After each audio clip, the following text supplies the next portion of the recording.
We know the dark forces that these heroes fought against 80 years ago. They never fade. Aggression and greed, the desire to dominate and control, to change borders by force, these are perennial. The struggle between a dictatorship and freedom is unending. Here in Europe, we see one stark example. Ukraine has been invaded by a tyrant bent on domination. Ukrainians are fighting with extraordinary courage, suffering great losses, but never backing down.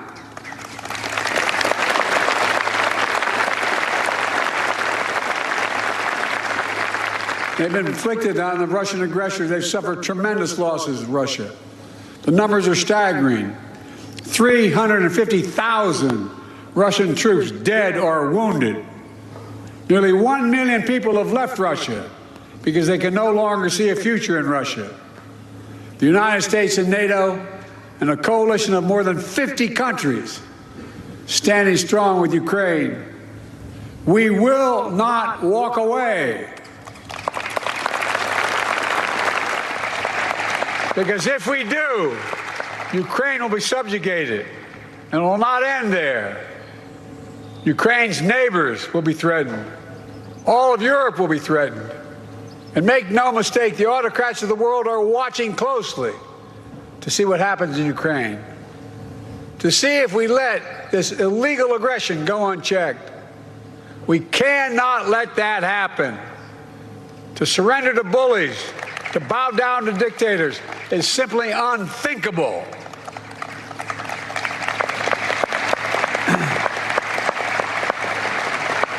Were we to do that, it means we'd be forgetting what happened here in these hallowed beaches. Make no mistake, we will not bow down. We will not forget. Let me end with this.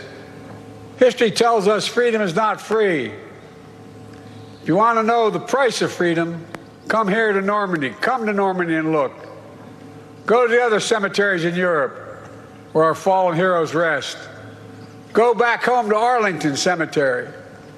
Tomorrow, I will pay respects at Pointe du Hoc.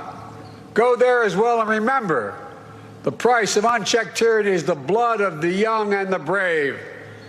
In their generation, in their hour of trial, the Allied forces of D-Day did their duty. Now the question for us is, in our hour of trial, will we do ours? We're living in a time when democracy is more at risk across the world than any point since the end of World War II, since these beaches were stormed in 1944. Now we have to ask ourselves, will we stand against tyranny, against evil, against crushing brutality of the iron fist? Will we stand for freedom? Will we defend democracy? Will we stand together? My answer is yes, and only can be yes.